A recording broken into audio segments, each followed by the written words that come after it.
Muy buenas chicos, bienvenidos a otro video de mi persona, el profesor Marco Espinosa. Hoy veremos el solucionario de las reales preguntas de ECO, semana número 14A. Vayamos con la primera pregunta. Pedro, un biólogo egresado de la Universidad Nacional Mayor de San Marcos, se encuentra plácidamente descansando sobre su mueble. En ese instante su hijo, un estudiante preuniversitario, le pide que le explique la siguiente imagen sobre la genética del sexo. Como todo buen profesional de dicha casa de estudios, contesta correctamente. Por lo tanto, ¿qué alternativa no sería enunciada por Pedro a su hijo? ¿Qué estamos observando en la imagen? Primero, hembra homogamética, XX.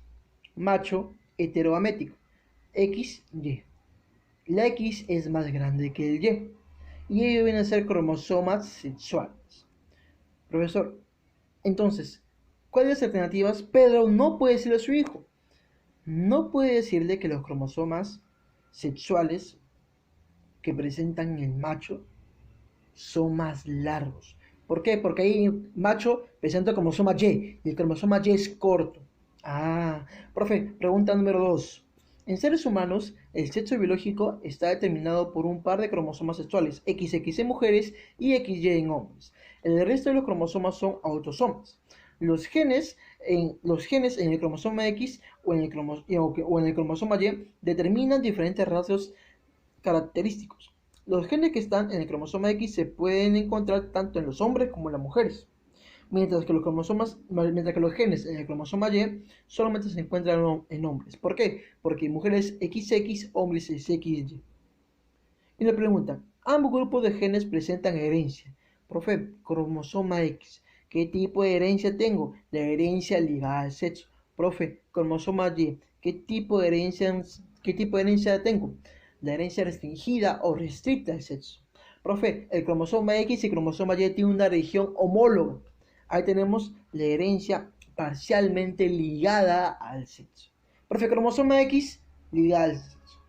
Cromosoma Y restringida o restricta al sexo. Clave D. Pregunta número 3. La hemofilia es una anomalía hereditaria que consiste en la incapacidad de coagulación de la sangre, lo que hace que la más pequeña herida que sufre el individuo que le padece pueda ser mortal para él.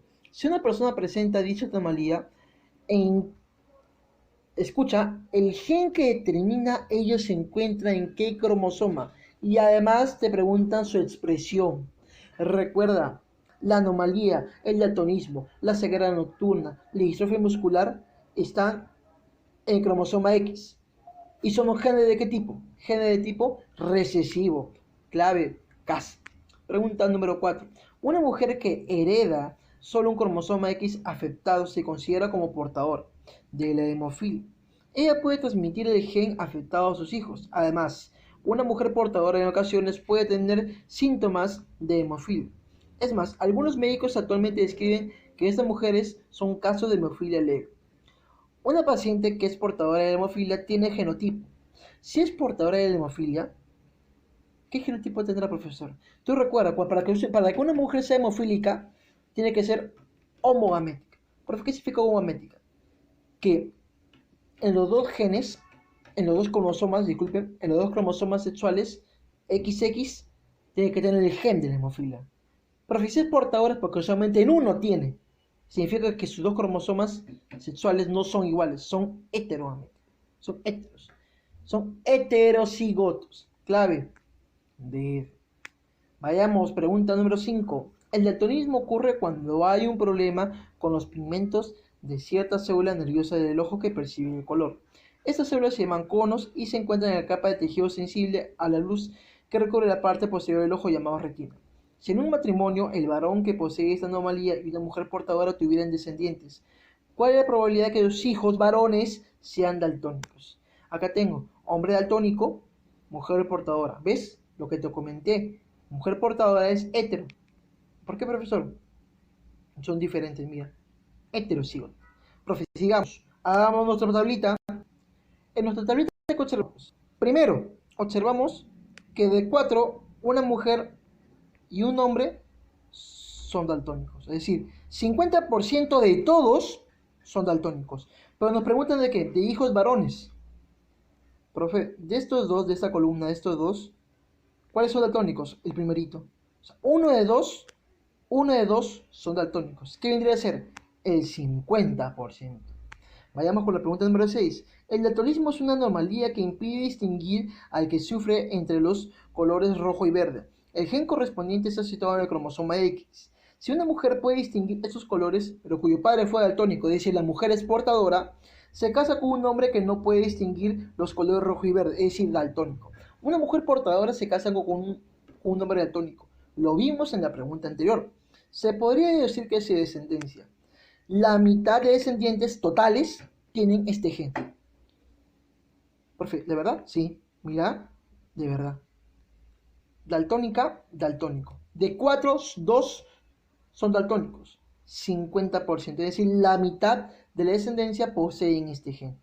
Vayamos, pregunta número 7. Antiguamente se atribuyó la determinación de sexo a factores sin nexo causal con la misma. Actualmente se acepta que la diferencia sexual primaria es estrictamente cromosómica. La combinación genética XX o XY es la responsable del sexo genético del cual se puede afirmar que. Recuerda, recuerda algo muy importante. Padre de espermatozoides, madre de óvulos. Ya, profesor, padre de espermatozoides, madre de óvulos. Hasta ahí todo claro. Pero esos espermatozoides y esos óvulos, aparte de traer cromosomas somáticos, también traen cromosomas sexuales, que finalmente en la fecundación se unen. Hay una combinación genética de los genes del óvulo con los genes del espermatozoide. Profe, según lo que usted ha explicado, ¿cuál sería la clave? Beso. La unión de gametos en la fecundación permite la combinación genética, tanto del padre como de la madre. Vayamos con la pregunta número 8. El gen del color de ojos se encuentra íntimamente ligado al cromosoma X. Sin embargo, la cruza de una hembra homocigota con ojos blancos con machos de ojos rojos, con machos de ojos de color rojos, da como resultado una hembra escucha homocigote, ¿ya? Una hembra homocigote y un macho de color rojo. Profesor, si la hembra es homocigoto y el macho es de color rojo, el macho tú sabes que es XY. Ese Y se va a juntar, ese Y, con un cromosoma sexual de la hembra y con el otro cromosoma sexual de la hembra. Profesor. Entonces, en la descendencia, los que tienen los cromosomas Y,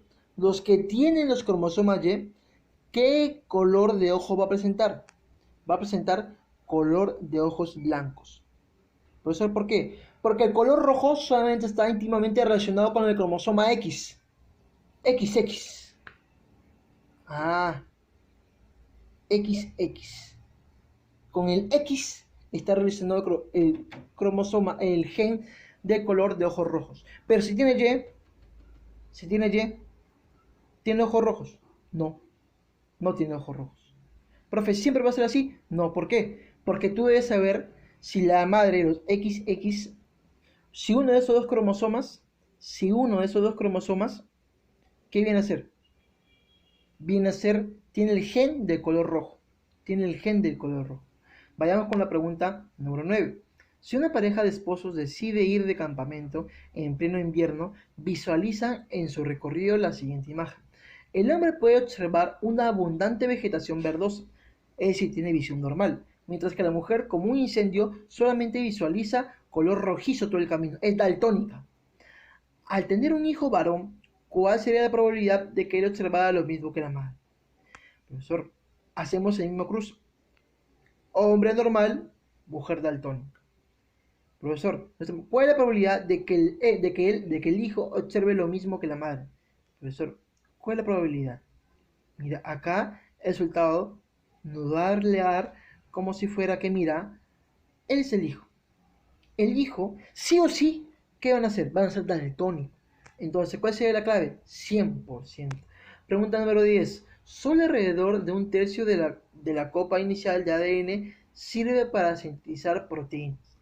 Mediante un proceso muy complejo, algunas regiones son eliminadas de la burda copia inicial del molde para producir su ARN secundario, maduro. Dicho proceso complejo es un splicing y podrían ocurrir, recuerda, el splicing, la maduración, Recuerda, se da en organismos eucarióticos. Profe, ¿de ellos quiénes son eucarióticos? De. Profe, coli, lactobacillus, micoplasmas son procarióticos. Ah, profe, ¿en el side spacing se da maduración? No, solamente en organismos eucarióticos. Clave de. Bueno, muchachos, espero que este video haya sido de agrado y siempre recuerda, a por más tetrápodos.